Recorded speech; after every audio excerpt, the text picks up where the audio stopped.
Hi, welcome to this video on understanding heteronormativity in language teaching materials. So my name is Ashley Moore and I'm a PhD candidate at the University of British Columbia. The work I'd like to share with you today, which is a list of 5 different kinds of heteronormativity that we can find in language teaching materials, was published last year in this journal, which is ELT Journal. Unfortunately, it's behind a paywall, and I know also that teachers don't always have access to academic journals or the time to sit and read them. So that's really the reason why I'm making this video, to try and make this tool more accessible to in-practice teachers, and also not just English language teachers, but any language teachers, because I believe that this is relevant no matter what language you're teaching. One last point before I jump in is that if you would like to check any of the references that I mention, you can find them below in the description to this video. And if you want to read my full article and you don't have access individually or institutionally, please get in touch with me. You can find my email address at the end of this video. All right. Let's start by very quickly thinking about what is heteronormativity. And I like Gus Yep's definition, which I'm going to read out to you. I'm going to use this book to make sure I get it right. So heteronormativity is a form of ideology that assumes that heterosexual experience is synonymous with human experience. The equation, heterosexual experience equals human experience, renders all other forms of human sexual expression pathological, deviant, invisible, unintelligible, or written out of existence. Okay, so that is heteronormativity. It's a kind of oppressive ideology. And there have been quite a few studies that have looked at representations of human family, romantic and sexual relationships in language teaching materials. These ones that you can see over here look at it in English language teaching materials. But what they found, it might not surprise you if you're a language teacher, is that the vast majority of language textbooks are very heteronormative. But what they also found, interestingly, was that some apparent attempts to combat heteronormativity actually end up being heteronormative themselves. Okay, they can be, Pais says, kind of subtly heteronormative in ways that we don't always anticipate despite our best intentions. So that's another reason why I made this taxonomy, to help us think through these complex issues.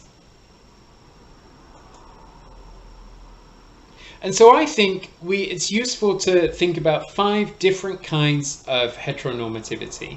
I'm going to enlarge this so we can take a good look.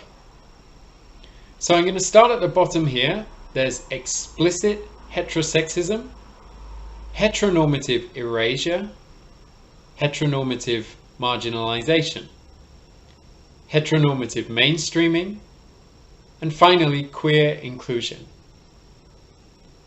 One of the more perhaps contentious ideas that I'm going to be discussing today is that while these are all basically heteronormative in some sense, they're not all heteronormative to the same extent, in that some of them, the potential for damage is less than others. And here I'm talking about potential because we can critique it, we can celebrate it, we can burn texts, we can do various things with them that change the meaning that that text has for us. Okay, so I'm talking about potential for damage, likeliness. Okay, so I'm going to take each of these different forms of heteronormativity and show you what it might look like in language teaching materials. And here I'm talking not just about textbooks, but also the text that we might bring into a class, often thought of as authentic texts, so movies, TV series, films, magazines, books, that kind of thing. Okay? Let's start at the bottom with what I'm saying is the most damaging form of heteronormativity. And I'm going to call that explicit heterosexism. Okay? So this is where the creators of that representation are setting out to frame anything that falls outside of heterosexuality, so anything queer, as something abnormal or something that we should be laughing at, something that we're invited to kind of cast a negative moral judgment on, that kind of thing. Okay? To the best of my knowledge, I can't find any textbooks, language teaching textbooks, that perpetuate this kind of heteronormativity.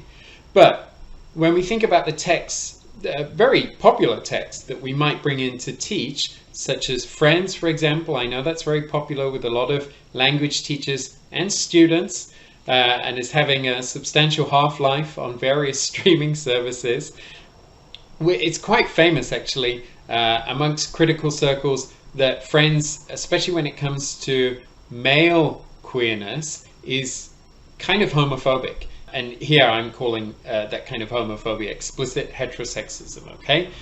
So in this episode that I'm sure many of you have seen, Joey and Ross discover that they love taking naps together, okay? Bear in mind, this is not sex, it's not anything romantic, it's just literally a nap. However, both of them experience this as something taboo that they shouldn't be doing because they're both men.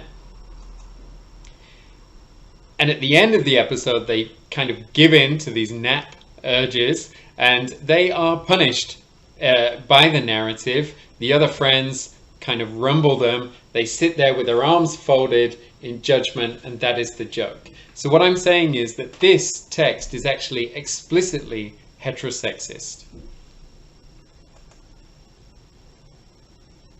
All right, let's move on to the next kind, which again I'm saying is still heteronormative, but is slightly less damaging in my opinion.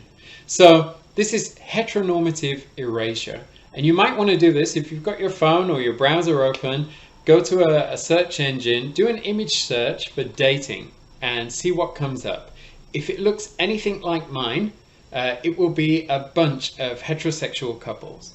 Actually, incidentally, in terms of racial representation, quite diverse, which is nice to see. But in terms of anything other than two people who appear to us to be a man and a woman, and I'm talking about appearances here, obviously, which is, you know, perhaps not the reality, but certainly this is what shows up. We don't see two people who look like they might be two masculine looking people or two feminine looking people. This is an example of heteronormative erasure. For anybody that's ever used a language textbook, whether you're a student or a teacher, you'll probably know, even without opening it, that the vast majority of language teaching textbooks perpetuate this kind of erasure, heteronormative erasure. So the characters are usually depicted as being male, female, often cisgendered, although in this presentation I'm really focusing on queer sexuality rather than queer gender. But the vast majority of materials that we have simply erase anything to do with anything that's not heterosexual. The next form of heteronormativity, again, I'm arguing that this is slightly less damaging than the forms that I've just discussed, is heteronormative marginalization.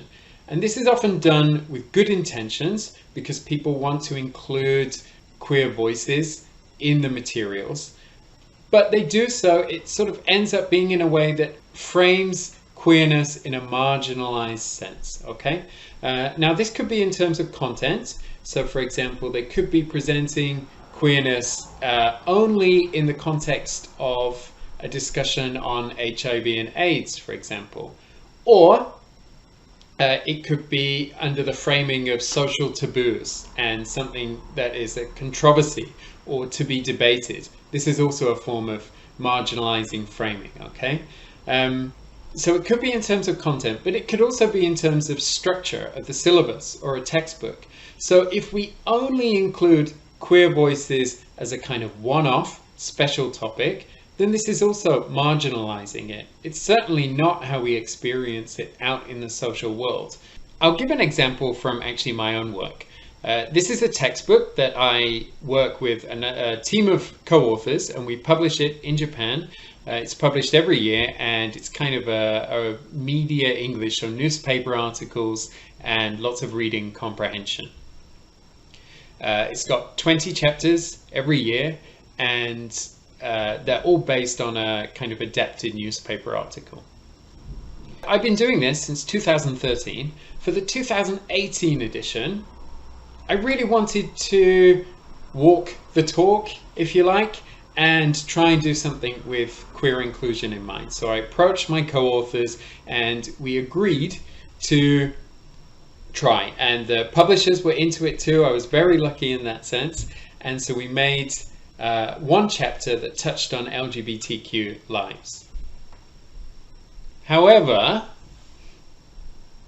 when I got the final printed copy, I noticed that this chapter had mysteriously ended up as the very final chapter, so very unlikely that the teachers and students using this textbook would actually get to it.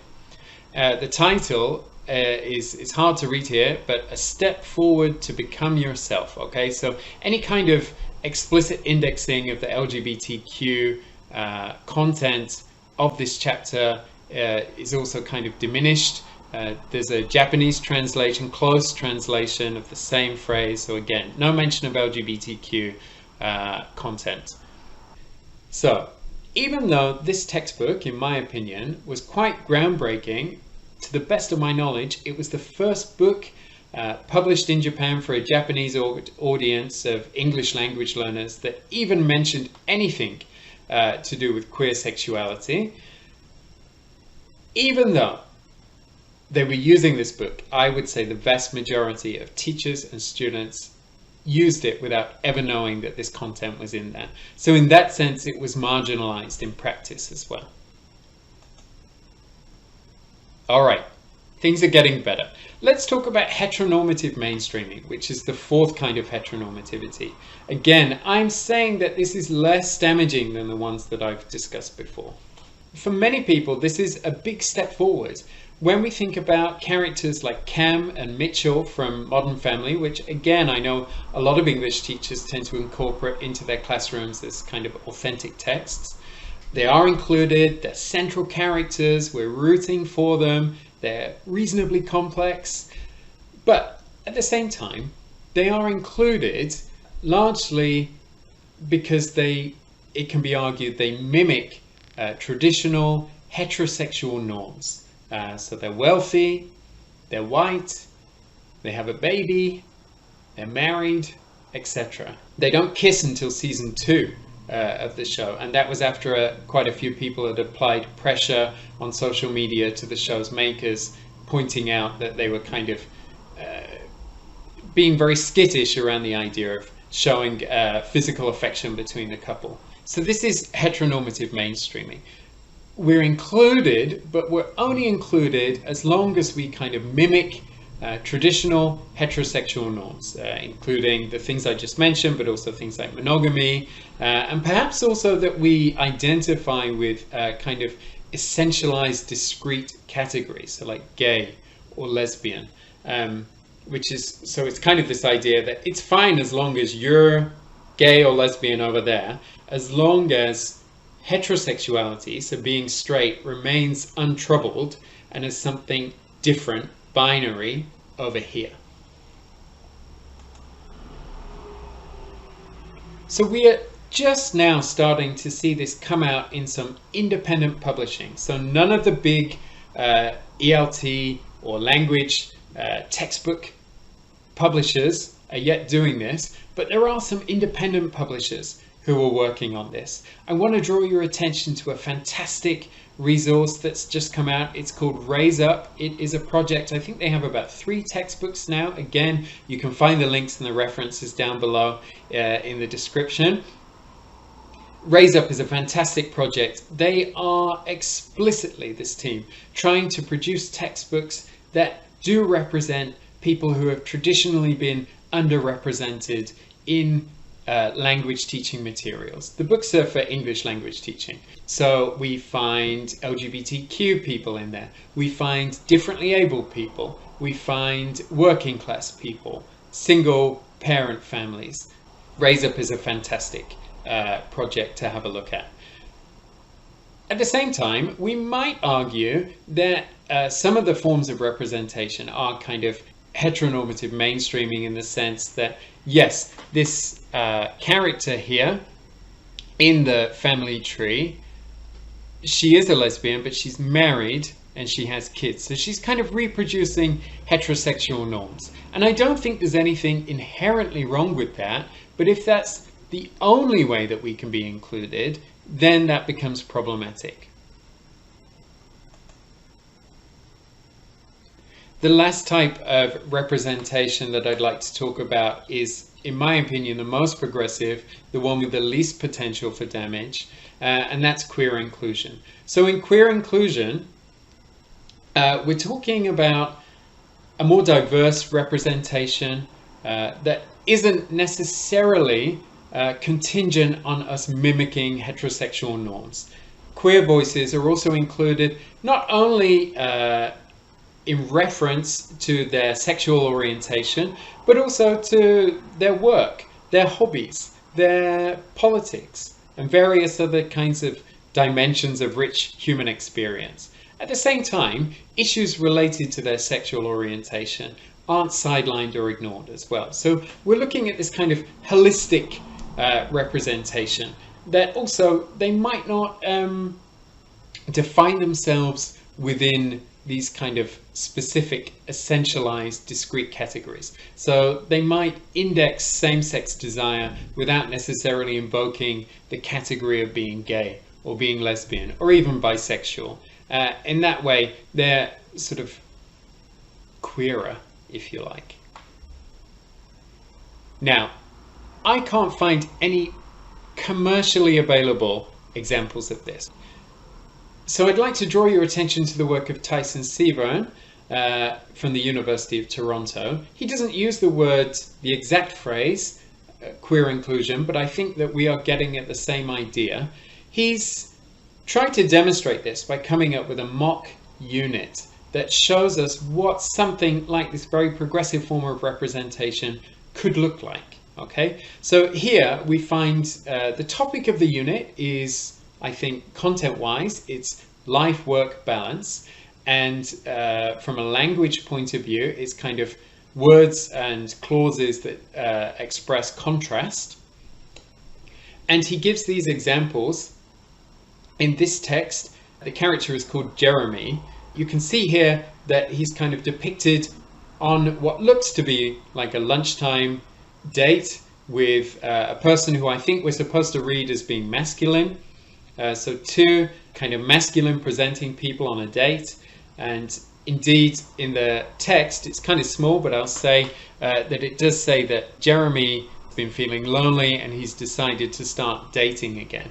Now this in itself, of course, heterosexuals date all the time, but in language textbooks, they rarely date because a lot of the time the big commercial publishers are wary about having single people who are out there looking for love, because it might be seen as unsellable in certain socially conservative markets globally. So we rarely see single people dating.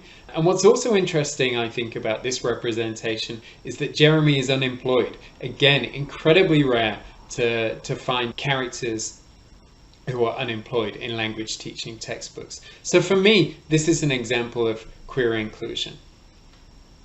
We don't also know whether Jeremy is gay or not in terms of that particular identity category. All we know is that he's interested in dating, and we're given this kind of picture of him where it obviously looks like he's on a date, at least to me.